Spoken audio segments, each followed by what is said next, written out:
got a new show for y'all. Mark Cuban, don't trust a word that man says. He looks like a shady used car salesman to me. He comes off that way. He look like he'll sell you a car with no engine. That's how he got his billions.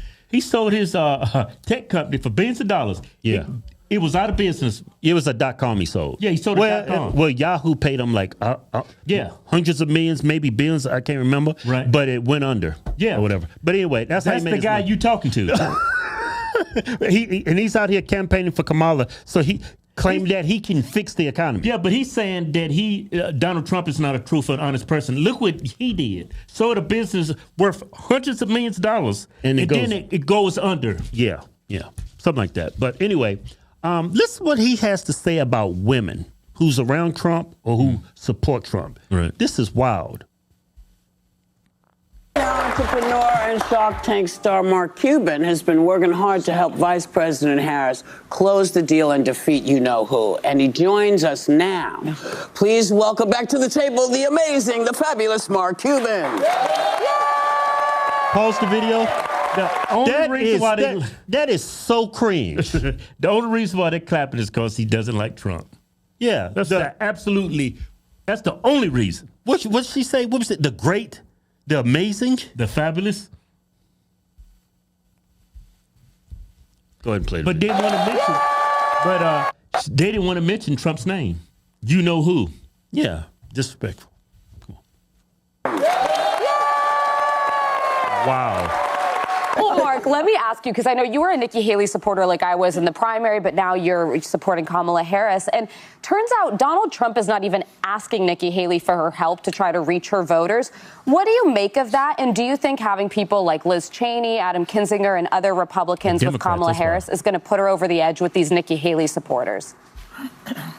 Yeah, I mean, yes, it'll put her over the edge with Nikki Haley supporters. Donald Trump, you never see him around strong, intelligent women, ever. It's just that simple. They're intimidating to him. He doesn't like to be challenged by them. And you're gaslighting everybody. The reason why Nikki Haley is not around Trump is because she's a Democrat. Yeah. She doesn't represent, her policies does not align with his policies. Not because she's intelligent. Yeah. How can you go from Nikki Haley to Kamala? I tell you how. They're Democrats. Just like how George Bush, Dick Cheney, and all those people, all the Bush, the Cheneys, they're supporting Kamala Harris. Why? Because they're Democrats. They're fake Republicans. That's how we came up with that name, Rhino, Republican in name only. And a lot of people didn't take note to the groans that was in the audience when he said he doesn't associate with women that, Trump. Pretty much calling all women stupid. Around Trump. Yeah. And let's talk about the View. That support Trump. Yeah, and let's talk about the View doubling down on Joe Biden's comments that Trump supporters are garbage people. Yeah. This show is wild to me. It's like so bizarre that this show is still on the air. Yeah. I think it's an extension of the Democrat Party. The only reason why they're on that is to force people to think a certain way so they can keep getting reelected. I think that's the sole purpose for this show. Biden insults half the country. And then Cuban comes on The View and does the same exact thing. Right. Claiming that Nikki Haley is not on Trump's campaign helping Trump because he's scared of intelligent women. That's what you call, man, you gaslighting motherfucker. Yeah. That is nuts. And now he's on the campaign trail because he's going to fix the economy. He's going to fix the economy. Well, watch this interview with, his name escapes me for a moment. What's his name? Bill O'Reilly? Yeah.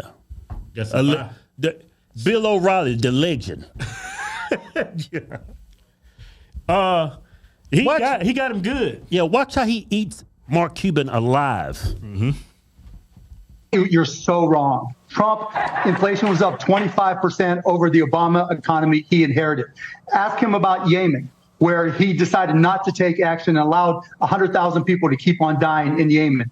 Talk to him about his tariffs. What worked with his tariffs? He had 4 years to make tariffs work with China. China kicked his ass. China took him to court, right? Because he didn't know how tariffs work, and it hurt the economy. The economy was rolling along, and it got so hit by the tariffs that his appointment to the Federal Reserve, Jerome Powell, had to come back in and cut interest rates 3 times. Pause. And then, did y'all hear in the beginning of that? He said Trump's economy was up with 25% inflation. Yeah. When Trump took over, inflation was at 25%. Nobody was talking about inflation when Trump was in office. Y'all remember what gas prices, eggs, bacon, Right. Grocery stores, cereal. We know how much that stuff costs. He's claiming there was inflation 25%. And on top of that, he said the economy was so bad that his appointee for Federal Reserve had to lower interest rates to 0. And why would you lower interest rates to 0 if inflation is up 25%? I mean, we all know that's why they raised interest rates for like the last year, because inflation was so bad. It was trying to get inflation down. Right. But he's claiming they dropped the interest rates down at 0% Because the economy sucked. Because the economy is so bad. But inflation is up 25%. Bill Riley, He's too opinionated. He makes up things. He's lying this entire conversation. Yeah. But Bill O'Reilly is about to check. Yeah, man. 3 times. And then we get to the real point of reckoning, the pandemic. And what does he do? He says, if we don't test people, the viruses didn't really happen. He holds back on resources, except for Vladimir Putin, to keep people from getting healthy. That is not an accomplished president, Dana. He has not done anything. What he got, he inherited. Pause it. He said, let's don't do the testing, and then the virus will just disappear. He said if you don't test them, then you don't know if they got COVID or not. Let's honestly think about that. He followed everything Dr. Fauci wanted. Yeah. Everything. But let's think about that rationale. Do testing people for COVID, do that prevent you from getting COVID? Do that prevent you from being unalive by COVID? Yes. It was just a measuring tactic to measure how many people has COVID. Yeah. It doesn't prevent anything. Yeah. It was just It's just to measure how many people's got COVID. yeah. All right. Jump in here This is personal wealth. some He course inherited it. I got to jump in with inherited course it, huh? corrections here. Number one, the real wages, which is really the only economic barometer for the folks, was up 8.2% in the 4 years Trump was president. 8.2 across the board for working Americans. Fact. Under Biden-Harris, it is around 1%. No COVID pandemic. They have failed. Number two, inflation didn't start because Putin and the Arabs did anything. Inflation started, and I don't know whether you know this, Mr. Cuban, but Biden signed in his first week in office at least 20 executive orders, making it harder for every fuel company to harvest their product, whether it be fracking or oil or anything. The fuel company said, holy you know what? We're going to get hosed because our prices to get the stuff out of the ground are quadrupling. So we're going to do it retail now. That's what ignited it, not Putin and not Saudi Arabia. That is true. That's true, because if you're energy independent, it doesn't matter what other nations are doing, because you're energy independent. Trump wants to make this country energy independent. We got enough oil in this country. Right. To supply for ourselves. Why should we be dependent on other countries? Yeah, because that was the biggest driver of inflation. The cost of everything went up because when you transport these things, it goes up because the amount of gasoline went up. Yeah. And then not to mention you print like what? How much? Like $1 trillion? Yeah. It doesn't help neither. Yeah. But anyway, something happened to Mark Cuban. Yeah. Because he used to be a big Trump fan.